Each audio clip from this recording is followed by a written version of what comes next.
Hello everyone, myself Dr. Sagar Pushp, ADMO, Indian Railways. So today's topic you can see on the screen. According to me, we cannot compare because both are different things and somewhat dependable on each other.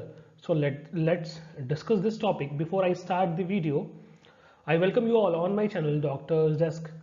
So kindly share, subscribe and follow my channel.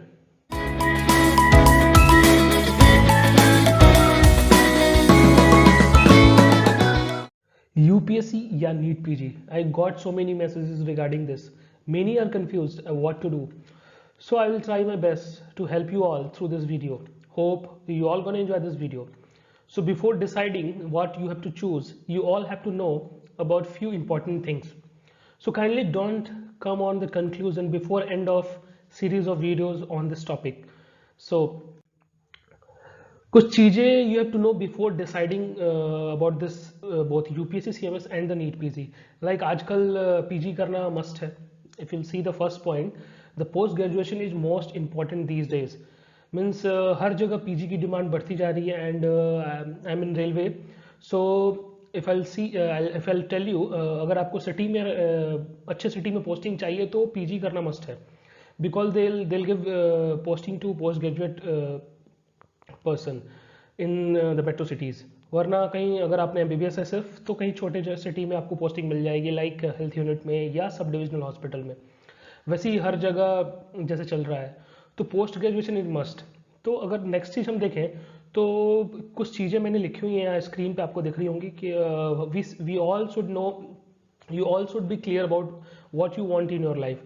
Like type of life अगर हम इसको discuss करें तो आपको किस type की life चाहिए. Like you are ready for this hectic life या आपको एक चिल लाइफ चाहिए जिसमें आपको कोई टेंशन ना हो, आप डेली अपना सुबह 9 to 5 जाएं और कभी कभी आपको इमरजेंसी ड्यूटीज़ हो.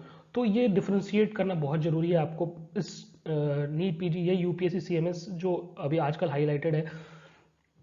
तो इस दोनों चीज़ को डिसाइड करने से पहले आपको ये पता होना चाहिए कि आपको किस टाइप की लाइफ चाहिए.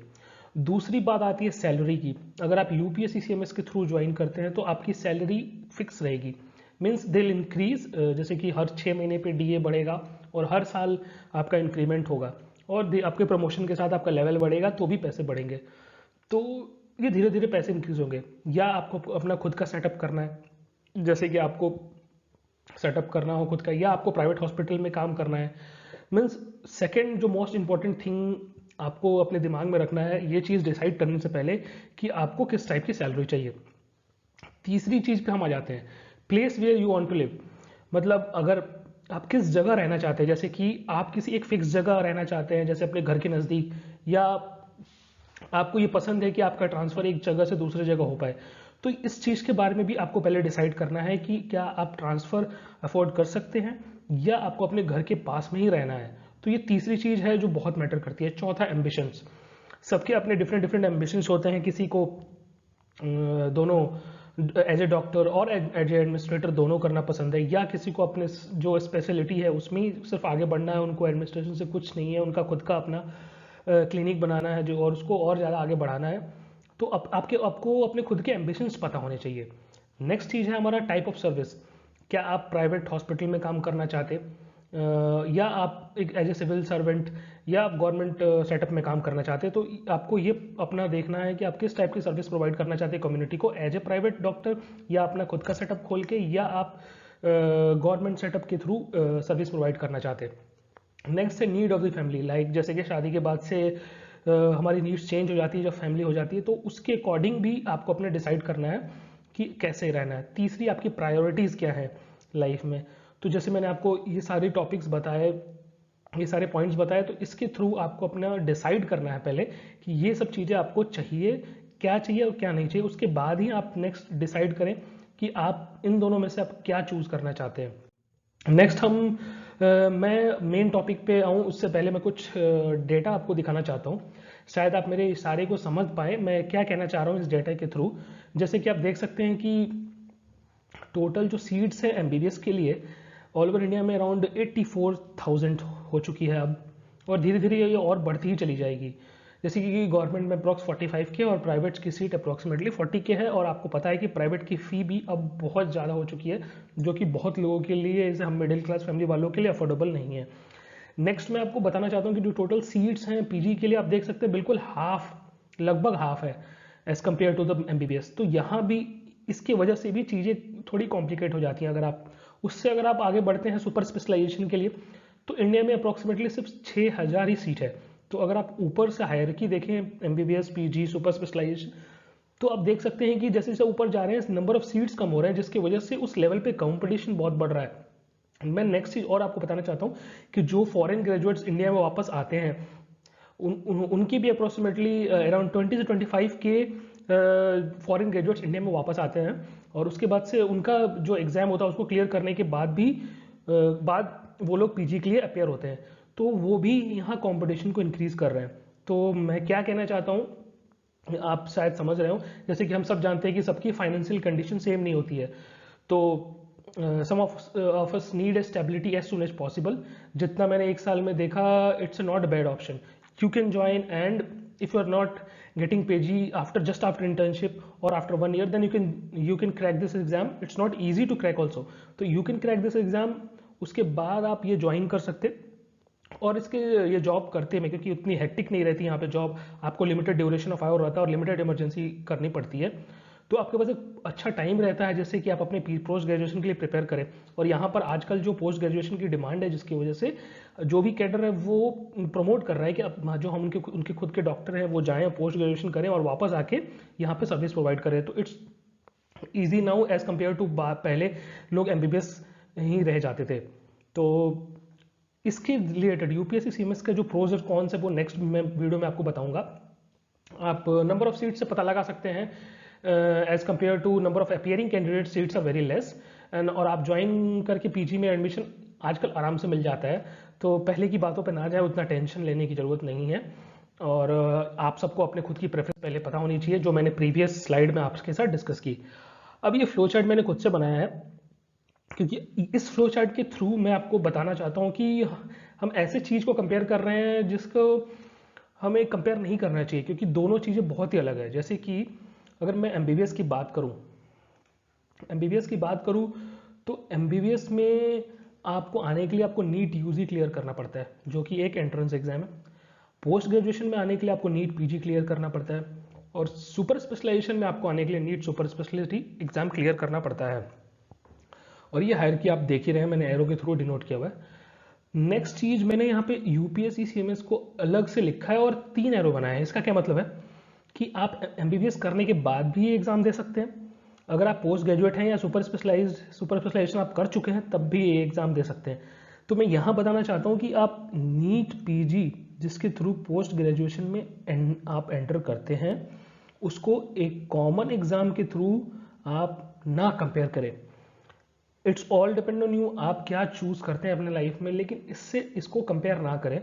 दोनों चीज़ें अलग हैं और डिपेंडेबल भी हैं। जैसे कि अगर आपने एमबीबीएस के बाद यूपीएससी सीएमएस के थ्रू आपने ज्वाइन किया जॉब, तो नीट पीजी में आपको अपियर होना पड़ेगा पोस्ट ग्रेजुएशन करने के लिए, तब भी आप यूपीएससी सीएमएस ज्वाइन कर सकते हैं। और एक और चीज़ मैं बताना चाहता हूँ, जिन्होंने पोस्ट ग्रेजुएशन कर ली है और 2 साल का उनका एक्सपीरियंस है, वो directly as a DMO join कर सकते हैं रेलवेज में। यूपीएससी सीएमएस जो है हर 2 या 3 साल पे जब भी वैकेंसी आती है वो इंटरव्यू कंडक्ट करती है और डायरेक्टली उनको डीएमओ बन जाते हैं।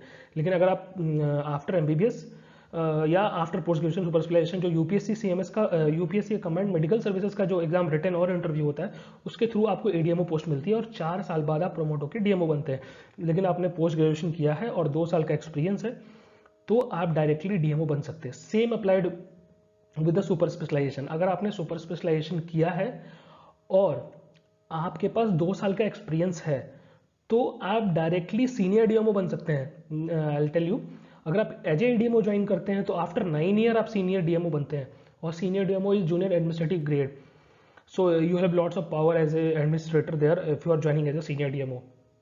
तो ये फ्लो चार्ट से हो सकता है, मैंने जितना कोशिश की है कि आपको ये चीज़ समझ में आए, जिसको आप बहुत ही कंपेयर किए जा रहे हैं कि नीट पीजी यूपीएससी सीएमएस क्या ज्वाइन करना है। लोग बोलते हैं कि क्लिनिकल नहीं रहता यूपीएससी सीएमएस के थ्रू ज्वाइन करना, उसके लिए भी मैंने वीडियोस अपलोड किए हैं और चीज़ें जो लोगों ने माइंडसेट कर रखा है वो चीज़ें पुरानी थी, चीज़ें चेंज हो रही हैं और उसको और ज़्यादा चेंज करने के लिए हमें ही इस सर्विस में आके और ज़्यादा चेंज करना पड़ेगा अपने अकॉर्डिंग कि हम क्या देखना चाहते हैं। और जैसे जैसे कंपटीशन बढ़ रहा है इसमें भी कंपटीशन बढ़ता जा रहा है और लोग ज्वाइन किए जा रहे हैं। आप खुद देख सकते हैं कि आपके स्टेट मेडिकल सर्विसेज में पहले कौन ज्वाइन करता था, लेकिन आजकल अगर आप स्टेट मेडिकल सर्विसेज की बात करें तो वहाँ भी एक सीट भी वैकेंट नहीं हो रही है।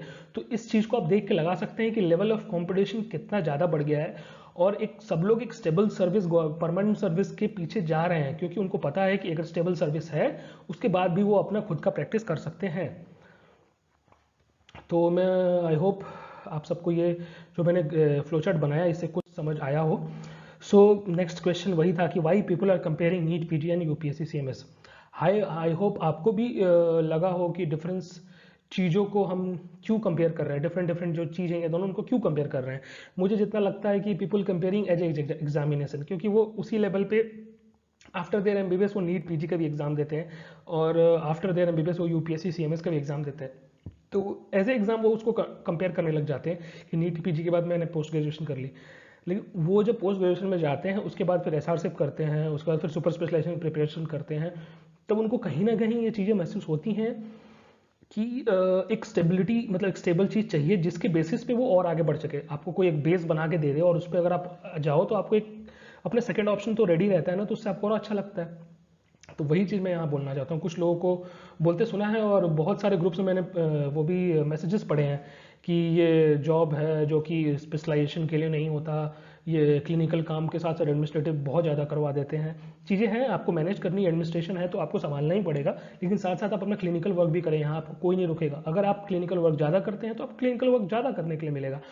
और अगर कोई ऐसा समझ रहा है कि सुपर स्पेशलाइजेशन करने के बाद, यहाँ पर हमारे रेलवेज में सुपर स्पेशलाइजेशन करने के बाद लोगों ने भी ज्वाइन किया है, जैसे डीएम, कार्डियो, न्यूरो, एंडोक्राइनो सब ने ज्वाइन किया हुआ है, ऐसा कुछ नहीं है। इस बार मैंने देखा सीनियर डीएमओ की लिस्ट आई थी, करीब 20-25 लोगों ने ज्वाइन किया हुआ है। तो ऐसा कुछ नहीं है, चीज़ें अब धीरे धीरे चेंज हो रही हैं। तो एक बार बैठें, सोचें और जो मैंने आपको पॉइंट्स फर्स्ट स्लाइड में बताए थे उस चीज़ को सोच के ही डिसाइड करें। किसी के कहने पे कि ये जॉब है, ये क्लिनिकल वर्क नहीं मिलेगा या फिक्स सैलरी होगी, वो सब आपके ऊपर डिपेंड करता है, दूसरे की बातों में ना जाए। वही मैं यहाँ कहना चाहता हूँ। आई नो कुछ प्रॉब्लम तो हर जगह ही होती है ना, सब कुछ सब जैसा तो नहीं होता। उसके लिए जो क्या प्रॉब्लम होंगी और क्या प्रोज एंड कॉन्स होंगे वो मैं नेक्स्ट वीडियो में आप लोगों को बताऊंगा। एक और चीज़ कहना चाहता हूँ कि चीज़ें जो हैं वो चेंज हो रही हैं और we are part of system, और जब हम इस ज्वाइन करेंगे तभी तो कुछ चेंज हम ला पाएंगे जैसा हम चाहते हैं। तो पुरानी चीज़ों को गवर्नमेंट भी चेंजेस ट्राई कर रही है कि आए। जैसे हमारे रेलवेज में HMI स्टार्ट हुआ है, ये पूरा ऑनलाइन सिस्टम है जैसे हम पेशेंट्स को बिल्कुल ऑनलाइन प्रिस्क्राइब कर रहे हैं, डायरेक्टली मेडिसिन मिल जाते हैं, उनको रेफरल भी हो जाता है, तो सब कुछ ऑनलाइन हो गया जिससे कि एक पूरा ऊपर से नीचे एक कंट्रोल लेवल पे हो गया है। और नेक्स्ट बहुत जल्दी, अभी तो ट्रेनिंग भी हो गई थी उसकी, हमारे यहाँ हर जगह वो इसको कनेक्ट कर रहे हैं आयुष्मान भारत डिजिटल मिशन के थ्रू, जैसे कि नॉन रेलवे पेशेंट्स भी अब रेलवेज में फ्रीली इलाज करा पाएंगे। तो आगे चल के बहुत सारी चीज़ें चेंज होने वाली है। वैसे ही आप लोगों को पता है कि डिफरेंट मेडिकल कॉलेजेस हैं और रेलवेज के की खुद के अपने हॉस्पिटल से बड़े बड़े जहाँ पोस्ट ग्रेजुएशन की पढ़ाई होती है, और बहुत जल्दी आने वाले समय में रेलवेज के जो हॉस्पिटल्स है वो भी मेडिकल कॉलेजेस में कन्वर्ट होने के चांसेस बहुत ज़्यादा हैं। सो नेक्स्ट वीडियो जो आने वाला है, I discuss pros and cons of joining UPSC CMS.